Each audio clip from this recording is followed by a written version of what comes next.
Those are some things. What about with your face? What would you do with your face if you were PAOISM.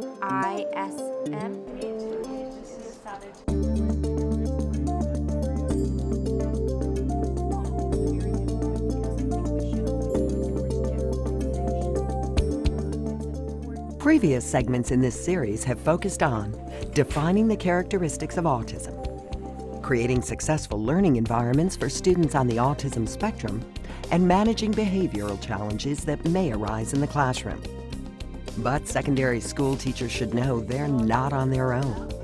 There are 3 primary supports that will enhance their efforts to work with students on the autism spectrum. The first is the Individualized Education Program, commonly known as the IEP. It's the central document that serves as the student's roadmap to education. The IEP is the contract. It's basically the contract that the parent has with the school district. It lays out the child's present skills, his present level of performance, and the skills that you should be working on with that individual child across the board, academic and non-academic, and the supports that he needs to ensure that this happens. The IEP is created when a student qualifies for special education services, and it's updated annually. Developing the IEP is a collaborative process that culminates in a meeting that typically includes the student's parents, general education teachers, special educators, and other key specialists. Sometimes a representative from the school or school district will also participate. We're here to discuss the needs of your child and put them into a document and see that they're followed through with. Essentially, they'll discuss the progress, they'll discuss the areas where there were difficulties, and ideally, they come prepared with a set of goals for the next year. And there's a discussion of what is the least restrictive environment for this person. In other words, what environment, is he in the right environment, and is it the one that's closest to the typical peer for him? You have to talk about goals and what you want them to achieve, and we talk to other teachers. So if, let's say, they're not doing well in math, I contact the math teacher and say, well, what should the goal be? The end product of the IEP meeting is a comprehensive document that outlines clear and measurable goals for the student. If the child is going to be in a general education setting, what does he need? Does he need to have resource room? Does he need to have extra time on assessments?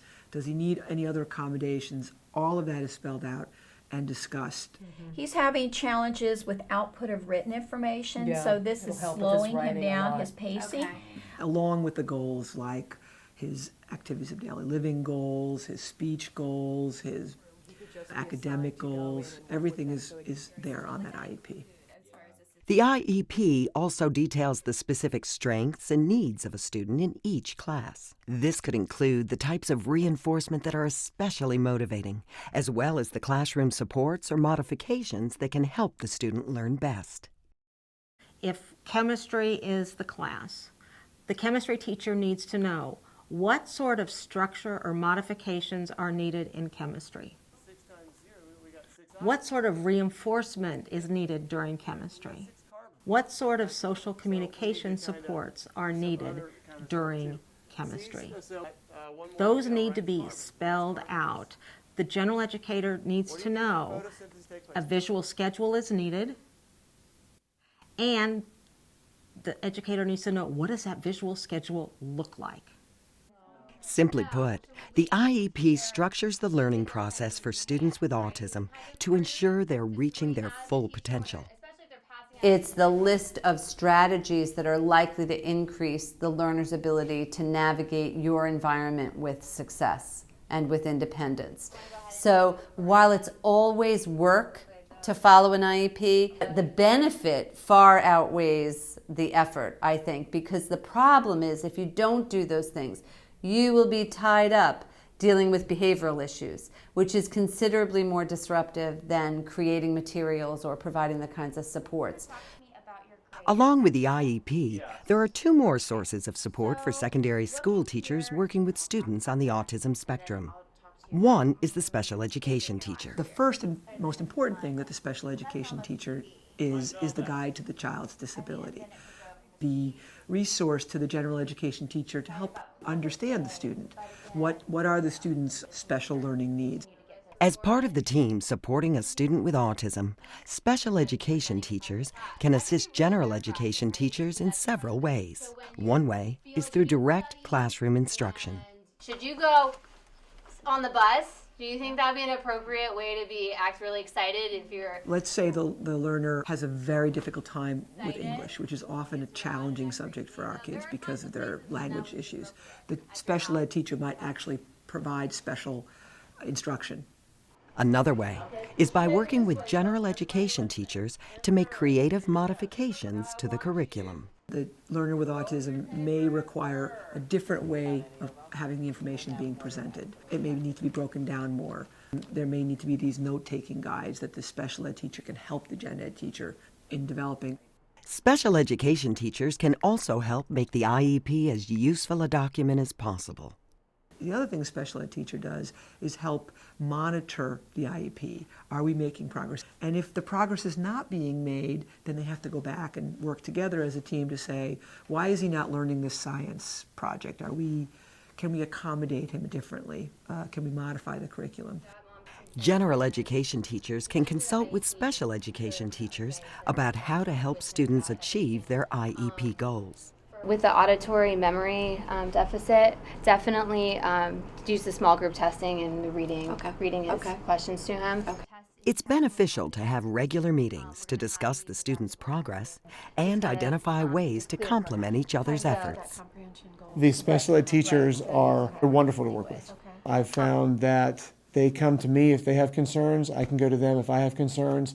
We work together. We know we're both on the same side. We're on the side of the student. It's such a valuable resource for the students to have the teachers, special education teachers, the general ed teachers as a cohesive unit. Paraprofessionals, people trained to work directly with students in the classroom, are another key source of support for teachers. In some school systems, paraprofessionals are also called instructional aides, or simply IAs. The job of the paraprofessional is to help keep the learner with autism focused on the classroom teacher.